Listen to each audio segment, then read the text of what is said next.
akan merenungkan dari firman Tuhan untuk menguatkan setiap kehidupan kita. Amin. Karena kita butuh firman di dalam kehidupan kita. Haleluya. Dalam kehidupan kita, dalam pengiran kita akan Tuhan, pasti banyak yang kita alami. Entah itu suka, entah itu duka. Dan kehidupan kita sehari-hari kita diperhadapkan bagaimana kita, apakah kita mau mengikuti jalurnya duniawi atau jalurnya daripada Tuhan. Amin, puji Tuhan. Kita buka Alkitab kita langsung saja di dalam Mazmur pasal ke 140 ayatnya yang keempat. Mazmur 140 ayatnya yang ke Mazmur 140 ayat yang ke-14. Saya akan bacakan untuk kita semua. Demikian firman Tuhan. Sungguh orang-orang benar akan memuji namamu, orang-orang yang jujur akan diam di hadapanmu. Perikop pada malam hari ini dalam Mazmur 140 ialah doa minta perlindungan terhadap orang-orang jahat. Pada saat malam hari ini kita akan sharingkan kebenaran firman Tuhan. Karena di zaman sekarang, kalau berbicara tentang seperti ayat ini dikatakan orang-orang yang jujur akan diam di hadapanmu. Berbicara tentang hal-hal yang namanya jujur, itu bisa dibilang zaman sekarang itu sangat langka. Betul apa benar? Amin.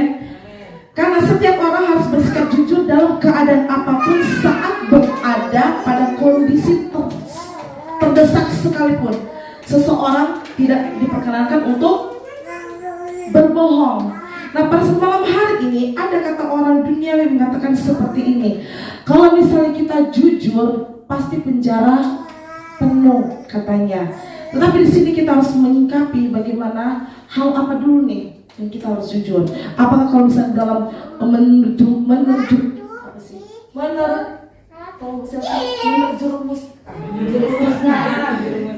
dia. Kita ke dalam dosa, kita otomatis kita jangan mengikut alur itu. Amin. Pada malam hari ini di sini firman Tuhan mengatakan, sungguh orang-orang benar akan memuji namamu.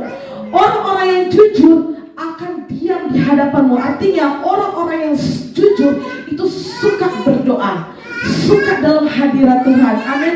Suka duduk di kaki Tuhan. Haleluya. Suka duduk dalam perkumpulan-perkumpulan orang benar, bukan perkumpulan-perkumpulan orang yang tidak benar. Di sini firman Tuhan mengatakan orang-orang benar akan memuji namamu, dan orang yang tidak jujur berarti orang yang tidak benar. Amin. Firman Tuhan pada malam hari ini mengingatkan kita bagaimana ketika kita menghadapan Tuhan, mereka setia menjadi pergumulan kita kepada Tuhan. Amin.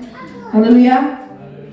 Jangan hanya karena ada pepatah tersebut mengira bebas melakukan kebohongan kepada siapapun.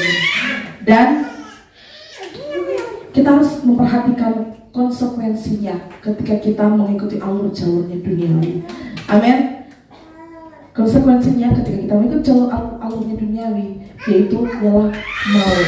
Bapak dari segala pendusta, siapa? Iblis. Ngeri banget ya. Berarti orang yang suka bohong itu iblis. Anak iblis. Nah, dalam kehidupan kita sehari-hari kita sering mendengar orang berkata, zaman sekarang mana ada orang jujur. Kalau misalnya orang jujur mau bertemu itu apa itu namanya, itu penjara itu.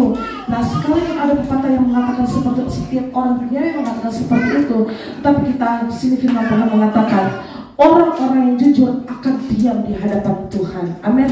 Orang-orang yang jujur menyukai hadirat Tuhan, suka berdoa, suka dalam perkumpulan-perkumpulan ibadah yang ingin membangun kehidupannya, menguatkan setiap kehidupannya dalam akhir-akhir ini. Kemarin Kak Indah datang. Jadi kan setiap kali dia datang dia kami berdua tuh sering sharing. Jadi kemarin saya mimpi sudah berada di dalam zaman antikris.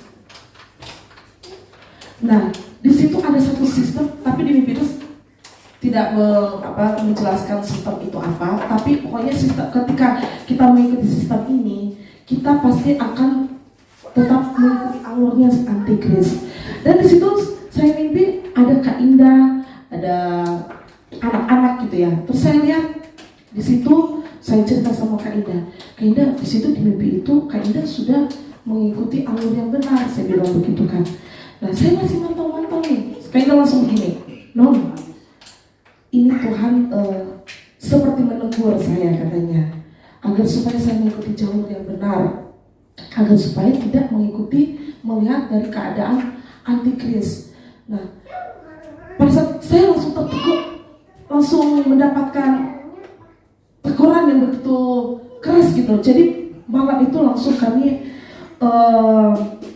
suami saya Kak Indah langsung membuat doa bersama untuk bagaimana memulihkan setiap pribadi masing-masing agar supaya diubahkan oleh Tuhan. Nah pada malam hari ini bagaimana banyak sekali tawaran-tawaran duniawi untuk menjerumuskan kita untuk tidak berkenan di hadapan Tuhan. Amin. Banyak sekali tawaran-tawaran duniawi untuk bagaimana kita melenceng di hadapan Tuhan. Contohnya para koruptor. Kalau misalnya dalam keadaan tidak mempunyai apa-apa, ada nih tawaran korupsi apa untuk kepentingan daging sendiri. Nah di sini kita melihat bagaimana setiap orang-orang tersebut itu bukan orang-orang yang berkenan di hadapan Tuhan. Amin. Saya mau bercerita sekali lagi. Kemarin jadi mama saya nelfon cerita-cerita, aku saya tanya nih, gimana Natal di sana? Oh puji Tuhan begini. Tetapi dia menceritakan bagaimana ada sesuatu hal yang benar-benar yang Tuhan tidak suka terjadi di situ. Nah, apa itu? Saya tanyakan, apa itu? Nah, jadi setiap keperluan Natal itu kan di backup oleh bendahara. Nah, kok kurang katanya gitu kan? Kok kurang? Nah, terus saya langsung spontanitas. Apa korupsi kali? Itulah yang dipikirkan oleh mama dan papa katanya. Nah, sedangkan karena banyak pengeluaran kebanyakan pakai uang pribadi. Nah, uang dana Natal kemana nih? Nah, gitu. Nah, di sini kita melihat dalam situasi seperti ini aja dalam lingkup gereja itu ada yang seperti itu. Nah, pada malam hari ini, bagaimana kejujuran itu menjadi sangat langka. Amin. Di sini biarlah kita belajar untuk bagaimana kita harus tetap berusaha berkenan di hadapan Tuhan. Amin. Berusaha berkenan di hadapan Tuhan untuk melakukan sesuai dengan kebenaran firman Tuhan. Mungkin kita masa lalu tadi. Saya masa lalu saya suka bohong nih, bagaimana nih? Apakah saya masih layak?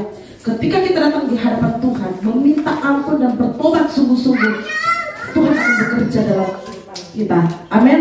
Contohnya, kita melihat dalam kehidupan Rasul Paulus. Rasul Paulus dulu orang yang sangat jahat. Firman Tuhan mengatakan dia adalah salah satu yang menganiaya Tuhan Yesus. Nah, ketika dia datang bertobat di hadapan Tuhan, melupakan masa lalunya, Tuhan mengubah hidup dia. Amin. Begitu juga kita pada saat malam hari ini, setiap jemaat-jemaat Tuhan yang ada, mari kita sama-sama mengikuti alurnya Tuhan. Amin.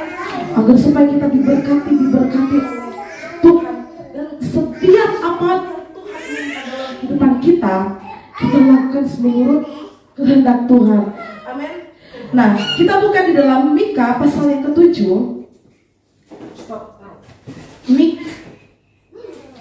Mika pasal yang ke-7 ayatnya yang ke-2. Ayat yang kedua sampai ayatnya yang ketiga. Saya akan bacakan untuk kita.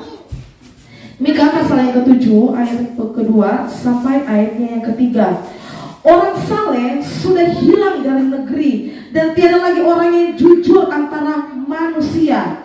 Mereka semuanya mengincar darah, dan seorang mencoba menangkap yang lain dengan jaring.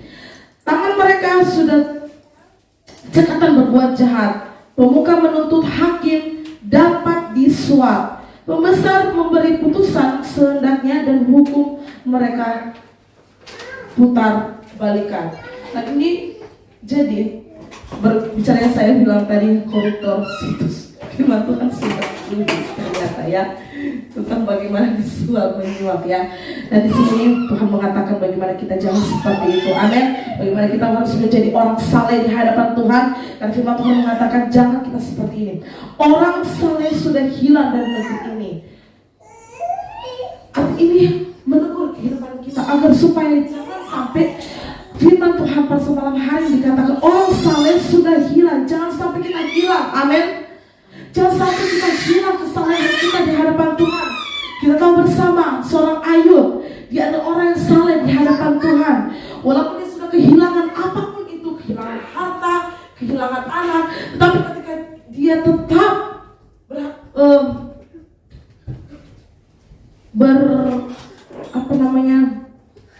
pikiran dia tetap berfokus kepada Tuhan, tetap dengan keimanan dia kepada Tuhan, Tuhan menggantikan itu berlipat kali ganda. Amin. Begitu baik Tuhan itu dalam setiap kehidupan kita ketika kita mau tetap berusaha di jalan Tuhan. Amin. Dan kita buka di dalam Alkitab kita dalam Matius pasal yang kelima. Matius pasal yang kelima ayatnya ke-37. Saya akan bacakan untuk kita semua. Jika ya, hendaklah kamu katakan ya. Jika tidak, hendaklah kamu katakan tidak.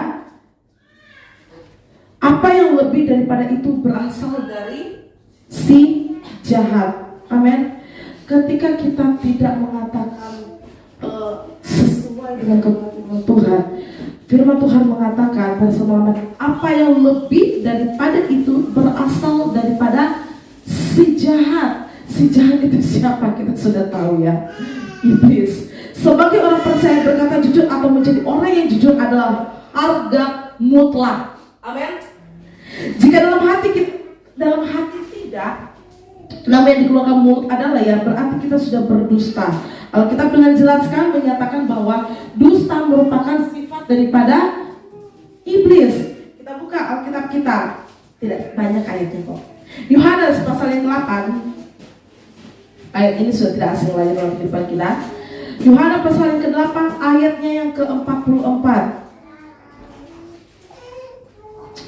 Yohanes pasal ke-8 ayat yang ke-44 saya akan bacakan.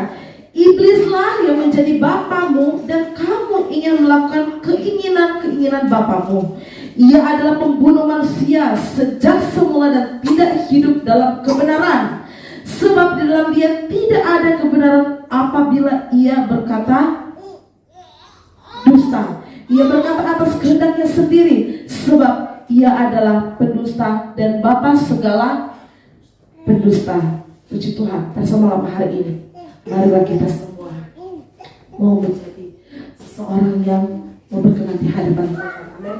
Seperti yang ayat di Mazmur 140 katakan di ayat yang ke-14, orang-orang yang jujur akan diberkati Tuhan.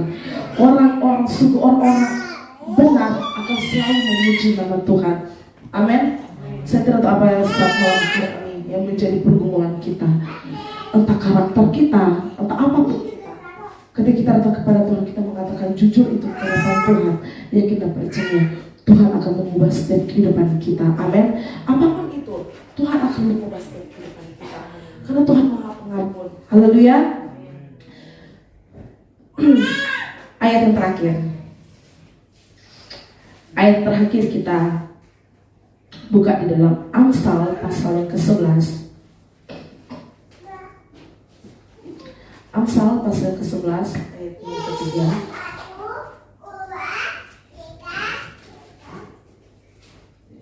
Saya akan bacakan untuk kita semua.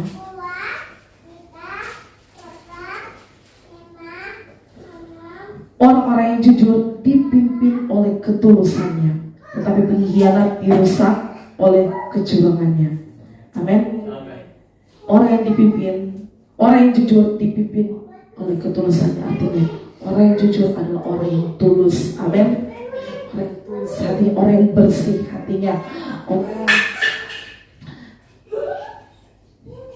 menyukai hati Tuhan. Haleluya. Karena firman Tuhan mengatakan jagalah hati